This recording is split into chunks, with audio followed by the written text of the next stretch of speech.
Hi friends. ఢిల్లీలో జంతర్ మంతర్ వద్ద cockroach Janata party ఒక పెద్ద ఉద్యమాన్ని తీసుకొస్తాం. ఈ దేశంలో బంగ్లాదేశ్, నేపాల్ లాంటి పరిస్థితులను క్రియేట్ చేస్తాం.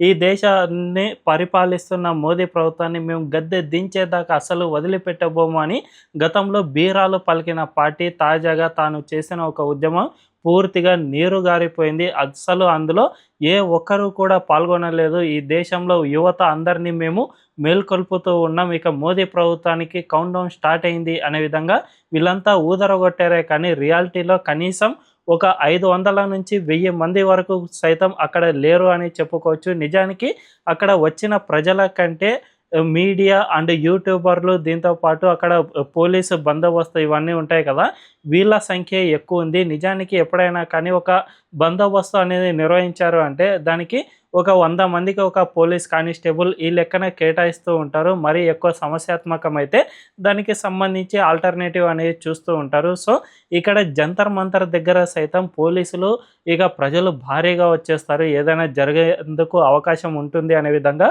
భారీగా మోహరించారు. కానీ ఈ ప్రజలు ఎవరైతే వచ్చారో వాళ్ళకంటే పోలీసుల సంఖ్య ఎక్కువ ఉంది. దీన్ని బట్టి చూసుకుంటే ఈ కాక్రోచ్ జనతా పార్టీ తీసుకొస్తామని చెప్పిన ఈ ఉద్యమం కాస్త పూర్తిగా నీరుగారిపోయింది. దీన్ని ఎవరు మన దేశంలో ప్రజలు నమ్మలేదు అని చెప్పుకోవచ్చు. నిజానికి మన దేశంలో ఎడ్యుకేషన్ సిస్టంలో నీట్ పేపర్ లీక్తో పాటు అనేక అక్రమాలు రీసెంట్గా బయటపడ్డాయి. వీటికి సంబంధించి ఈ దేశ విద్యార్థుల్లో కొద్ది వరకు కోపం ఉన్న మాట సహజమే. అయినా కూడా అది ఢిల్లీలోని జంతర్ మంతర్ ప్రొటెస్ట్ వద్ద మాత్రం రిఫ్లెక్ట్ కాలేదు. దీనికి అనేక కారణాలు ఉన్నాయి. ఈ కారణాలను మనం ఈ వీడియోలో తెలుసుకుందాం. దీంతో పాటు ఈ దేశంలో కాంగ్రెస్తో పాటు ఇండి కూటమి పార్టీలన్నీ కూడా ఈసారి మళ్ళీ ఎందుకు ఫెయిల్ అయ్యాయి అనే విషయాలను సైతం ఈ వీడియోలో తెలుసుకుందాం. అంతకంటే ముందు ఈ వీడియోను లాస్ట్ వరకు చూడండి. ఇందులోని నా విశ్లేషణ కనుక మీకు నచ్చినట్లయితే ఖచ్చితంగా మా ఛానల్ను సబ్స్క్రైబ్ చేసుకుని బెల్ ఐకాన్ క్లిక్ చేయడం అస్సలు మర్చిపోవద్దు.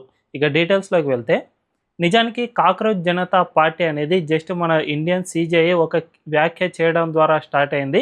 ఈ దేశంలో చాలామంది ఉద్యోగాలు చేసుకోకుండా ఖాళీగా ఉంటూ కాక్రోచుల్లాగా ఏదో ఒక ఆర్గనైజేషన్ను క్రియేట్ చేయడం, తద్వారా సుప్రీంకోర్టులలో పిటిషన్లు వేసి మమ్మల్ని ఇబ్బంది పెట్టడం, ఇలాంటివి చేస్తూ ఉన్నారు. వీళ్ళంతా కాక్రోచుల్లాగా తయారవుతూ ఉన్నారు అని చేసిన ఒక వ్యాఖ్య వల్ల ఈ కాక్రోచ్ జనతా పార్టీ అనే Insta and social media pages అన్నిటినీ వీళ్ళు క్రియేట్ చేస్తూ వచ్చారు. దీనికి ఉన్నట్టుండి కొన్ని మిలియన్ల కొద్ది ఫాలోయర్లు వచ్చారు. నిజానికి ఎప్పుడైనా కానీ సోషల్ మీడియాలో మిలియన్ల కొద్ది ఫాలోయర్లు వితిన్ డేస్లో రావాలి అంటే ఖచ్చితంగా దీన్ని మ్యానిపులేట్ చేసి అయి ఉండాలి. నిజానికి ఈ మ్యానిపులేషన్లో ఆమ్ ఆద్మీ పార్టీ కీలక రోల్ ప్లే చేసింది. దీంతో పాటు ఈ సోషల్ మీడియా హ్యాండిల్స్ ఎవరైతే క్రియేట్ చేస్తారో ఆ అభిజిత్ దీప్కే గతంలో ఆమ్ ఆద్మీ సోషల్ మీడియాకు పని చేసిన అనుభవం ఉండటం వల్ల ఇది కూడా దీనికి తోడైంది. అంతేకాకుండా మన దేశంలో ఈ విపక్ష పార్టీల సోషల్ మీడియాలు అన్నీ కూడా దీనికి అనుబంధంగా పనిచేశాయి. అందువల్లనే ఇవన్నీ కలగలిసి ఉండటంతో పాటు జనరల్గా ఈ ఇన్స్టా పేజ్తో పాటు యూట్యూబ్ వీటన్నిటికీ సబ్స్క్రైబర్లను కొనుక్కోవడం అనే ఒక ఆప్షన్ సైతం ఉంటుంది. వీటన్నిటిని మెల్లిమెల్లిగా వీళ్ళు మేనేజ్ చేయడం వల్లనే ఇన్ని మిలియన్ల కొద్ది ఫాలోయర్లు వచ్చారు. నిజానికి ఈ దేశంలో కొంతమంది యువత సైతం వీళ్ళను ఫాలో అయ్యారు. And Bangladesh, Nepal, Saudi Arabia ఇలాంటి దేశాల నుంచి సైతం వీళ్ళకు ఫాలోయర్లు ఉన్నారు. సో మన భారతదేశంలో నిజమైన నిరుద్యోగులు దీన్ని ఫాలో చేసింది చాలా తక్కువ, అంటే నెగ్లిజబుల్ అని చెప్పుకోవచ్చు. ఒక 1 మిలియన్ ఆర్ 2 మిలియన్ ఈ విధంగా మాత్రమే ఉంటారు.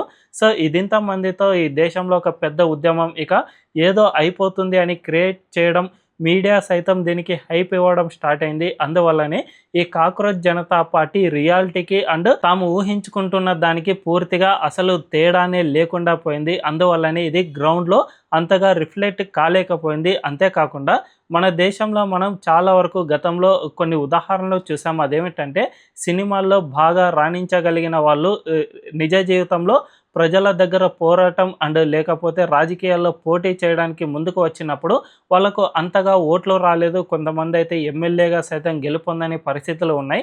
సో ఇవన్నీ కూడా ఏ విధంగా మారుతాయి అంటే మనకు ప్రజా జీవితంలో అనేది పూర్తిగా పరిస్థితులు భిన్నంగా ఉంటాయి. అండ్ ఈ సినీ జీవితం అండ్ ఈ చరిష్మా అనేది పూర్తిగా భిన్నంగా ఉంటుంది. ఒక వ్యక్తిని మనం నటుడిగా మనం ఎన్నుకోవచ్చు, కానీ ఆ వ్యక్తిని నాయకుడిగా చాలామంది యాక్సెప్ట్ చేయరు. సో ఆ నటుడి కంటే ఏదో చిన్న స్థాయి లోకల్ లెవెల్ లీడరే అక్కడ ఎమ్మెల్యేగా విజయం సాధించిన దాఖలాలు అనేకం ఉన్నాయి. ఇదే విధంగానే ఈ కాక్రోచ్ జనతా పార్టీ విషయంలో సైతం జరిగింది. వీళ్ళు పైకి బాగా హైప్ ఇచ్చారు, కానీ లోపల మాత్రం వీళ్ళకు అంత సీన్ లేదు అని స్పష్టంగా అర్థమైంది.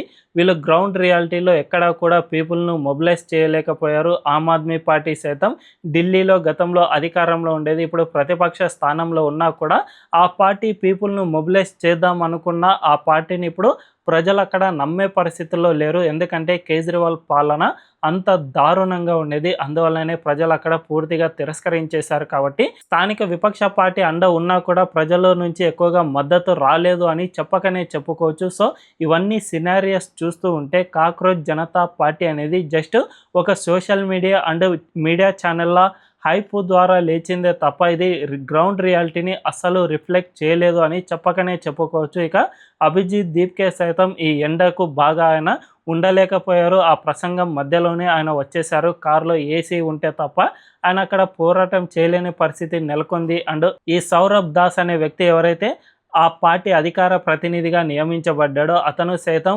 ఉదయాన్నే అంటే పొద్దున 9, 6, 10 గంటల సమయంలోనే జ్యూస్ తాగుతూ వెనుక ఒక వ్యక్తి అతనికి ఫ్యాన్తో ఊపుతూ ఉన్నాడు. దీన్ని బట్టి చూసుకుంటే వీళ్ళంతా కూడా గ్రౌండ్ స్థాయిలో మన కోసం పోరాటం చేసే నాయకులు కాదు అని స్పష్టంగా అర్థమైంది. ఇదంతా సోషల్ మీడియా హైప్ కావడం వల్లనే ఇంత అట్టర్ ఫ్లాప్ అయింది. ఇదే విషయాన్ని నిజానికి మన దేశంలో నీట్ కానీ ఇతర పేపర్లు చాలా వరకు లీక్ అయ్యాయి. దీనివల్ల కొన్ని లక్షల మంది విద్యార్థులు ఇబ్బందులు పడ్డారు.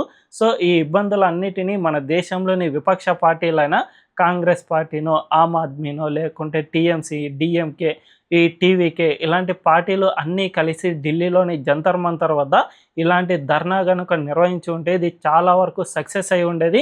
మన దేశంలోని యువత అంతా కూడా వీళ్ళ వెంట నడిచి వచ్చేవారు. ఇప్పటికే తమిళనాడులో విజయ్ గెలుపు తర్వాత ఆయన జెన్జీకి ఒక నాయకుడిగా చాలామంది అభివర్ణించారు. అటు రాహుల్ గాంధీ సైతం ఆయన ముసలితనానికి దగ్గర వచ్చినా కూడా ఆయన ఇప్పటికీ కూడా కొంతమంది ఈ జెన్జీకి తమ ప్రతినిధిగా భావిస్తూ ఉన్నారు. కాబట్టి ఈ ఇద్దరు గనుక కలిసి ఢిల్లీలోని జంతర్ మంతర్ వద్ద ఇదే తరహా ధర్నా నిర్వహించి ఉంటే ఇప్పుడు ఇంపాక్ట్ అనేది చాలా డిఫరెంట్గా ఉండేది. దీనికి ఖచ్చితంగా కేంద్ర ప్రభుత్వం సైతం స్పందించాల్సిన పరిస్థితిని తీసుకువచ్చి ఉండేవాళ్ళు. సో మన దేశంలో నిజంగా సమస్యలు అనేవి చాలానే ఉన్నాయి. ధరల పెరుగుదలతో పాటు ఈ విధంగా పేపర్ లీక్స్ ఇవన్నీ కూడా జరుగుతూ ఉన్నాయి కదా. వీటన్నిటినీ కాంగ్రెస్తో పాటు విపక్ష పార్టీలు సరిగ్గా క్యాప్చర్ చేయలేకపోతూ ఉన్నాయి. అందువల్లనే మనకు ఇన్ని సమస్యలు వస్తూ ఉన్నాయి అన్నది చెప్పకనే చెప్పుకోవచ్చు. ఆర్ఎస్ఎస్ సైతం ఎప్పుడు ఒకే మాట చెబుతుంది, ఎప్పుడైనా కానీ అధికార పార్టీతో పాటు విపక్షం సైతం అంతే స్ట్రాంగ్గా ఉండాలి, అప్పుడు మాత్రమే ఈ దేశంలో ప్రజాస్వామ్యం అనేది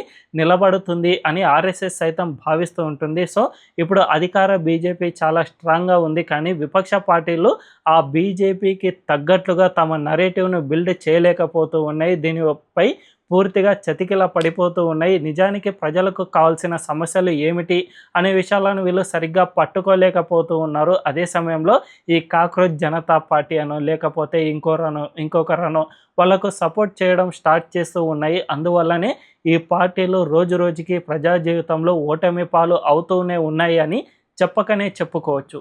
మరి ఈ విషయంపై మీ అభిప్రాయం ఏంటో కామెంట్ల రూపంలో తెలియజేయండి. ఈ వీడియోలో నా విశ్లేషణ కనుక మీకు నచ్చినట్లయితే ఖచ్చితంగా మా ఛానల్ను సబ్స్క్రైబ్ చేసుకొని బెల్ ఐకాన్ క్లిక్ చేయడం అస్సలు మర్చిపోవద్దు. Thank you.